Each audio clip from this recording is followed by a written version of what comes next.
सच्चिदानन्दरूपाय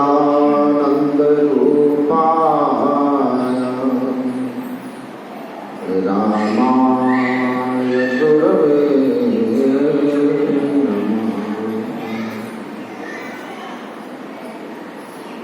स्वनिवास में विराजमान प्रतिपादक आचार्य श्री के पावन पाद पद्मों में नमन।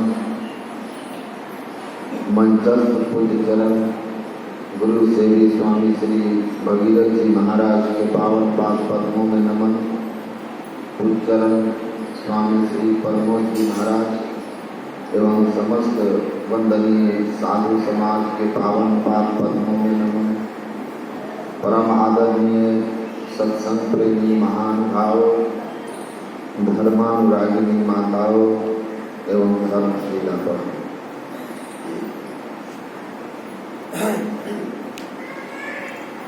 हम लोग अभी रामचरितमानस के पाठ और प्रवचन में सुना कि हमारे जीवन की मांग है सुख, और वो सुख जो सदा सदा बना रहे।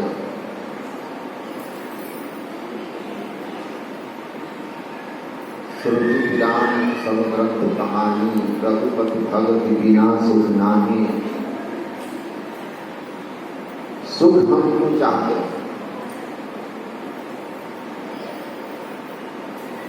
सुख हम इसलिए चाहते हैं क्योंकि हम जिसके अंश में वह स्वयं सुख स्वरूप है। मिट्टी के ढेले को आप ऊपर की ओर फेंक देंगे तो मिट्टी उसको अपनी ओर खींचेगा। ये स्वाभाविक है, गुरुत्वाकर्षण का सिद्धांत है। हम जो हैं ईश्वर अंश जीव अविनाशी, हम परमात्मा के अविनाशी अंश हैं, और जिस परमात्मा के हम अंश हैं वे परमात्मा सुख स्वरूप हैं, आनंद स्वरूप हैं। इसलिए यह स्वाभाविक मांग है। शांति का प्रेरक मनुष्यों के हृदय में स्वाभाविक है। यह स्वाभाविक ही होगा क्योंकि हम जिनके अंश हैं वे आनंद स्वरूप हैं। इसलिए आनंद की ओर हमारा आकर्षण स्वाभाविक है। बस अंतर इतना है कि हमारी एक खोज की दिशा गलत है। आनंद सुख, स्थिर सुख, अपरिवर्तनशील सुख और विनाशी सुख परमात्मा में, आनंद परमात्मा में। अज्ञानतावश हम उसको संसार में खोजते हैं, विषयों में खोजते हैं। परिणाम होता है कि विषयों से मिलने वाला सुख विनाशशील भी होता है और परिणाम में दुखदायी भी होता है। इसलिए हम संतुष्ट नहीं होते, तृप्त नहीं होते। हमारे अंदर सुख की खोज बनी रहती है, शांति की खोज बनी रहती है, लेकिन अज्ञानता बस हमारी होड़, हमारी दौड़ संसार की ओर बनी रहती है।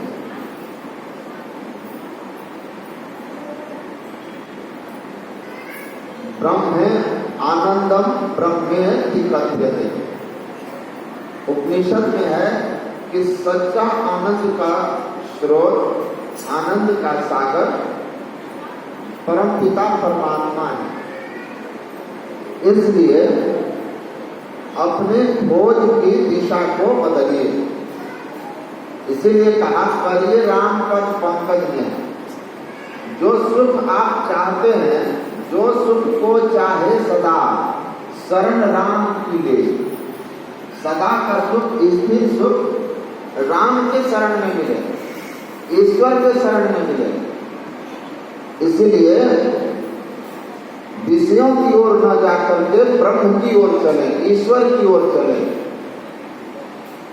तो वह सुख मिलेगा जो सुख हमें चाहिए, जिसकी अनादिकाल से हमारी खोज है। इसीलिए कहा कि करिए राम पद पंकज नेहा, परमात्मा के चरणों में प्रेम करें। लेकिन हम लोग जानते हैं परमात्मा का स्वरूप क्या है। परमात्मा कोई, जो परमात्मा का स्वरूप है वो कोई शरीरधारी नहीं है, कोई शरीर नहीं है। बिना अंग मिले संग आनंद बढ़ाओ। परमात्मा शरीर रहित है और तुलसीदास जी कहते हैं उनके चरणों में प्रेम कीजिए। राम ब्रह्म परमार्थ रूपा, अविगत अलग अनादि अनूपा। राम सर्वव्यापक सत्ता है, अनंत सत्ता है। ऐसे सर्वव्यापक अनंत सत्ता के चरणों में प्रेम करो। यह बहुत गूढ़ ज्ञान है। इसीलिए संत मत के जिनको प्रथम प्रचारक के रूप में जाना जाता है, आधुनिक संत मत का, उन्होंने कहा था अपने शिष्य से, तुलसी कहे सुनिए तकी, यह राज बातिल है जुदा, रखना हिफाजत से तुझको निशा पूछा दिया। यह जो ज्ञान है संत मत का ज्ञान, यह जो संतों का ज्ञान है, अध्यात्म ज्ञान है, परमात्मा और जीवात्मा का मिलन और जन्म मरण का चक्र समाप्त कर देने वाला जो ज्ञान है, यह बड़ा अनोखा, अद्भुत और बड़ा ही दुर्लभ है। और सौभाग्य से मिला है तो रखना हिफाजत से, इसे संभाल के रखो, इसको ठीक से समझिए, समझ करके जीवन में धारण कर लीजिए। अति अटल श्रद्धा प्रेम से गुरु भक्ति करनी चाहिए।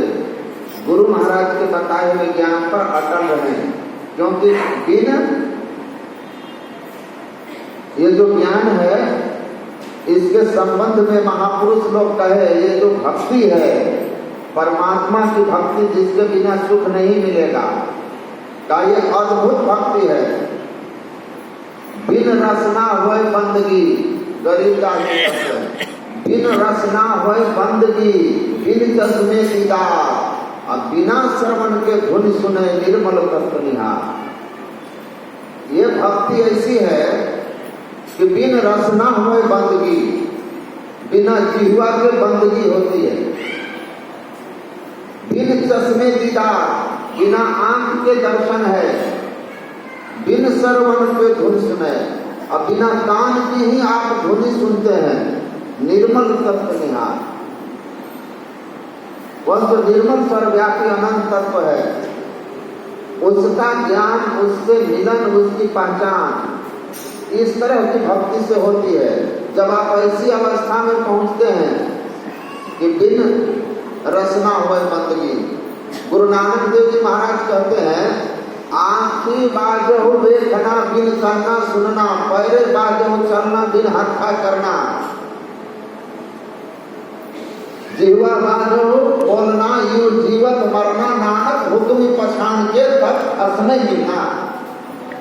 गुरु नानक देव जी महाराज कहते हैं, बिना आँख के देखना है, बिना कान के सुनना है, बिना जिह्वा के बोलना है, बिना पैर के चलना है, बिना हाथ के करना है, बिन पावन की राह है, बिन बस्ती का देश, बिना पिंड का पुरुष है, कहे कबीर संदेश। ऐसी ये भक्ति है और ऐसी अवस्था को प्राप्त करना है।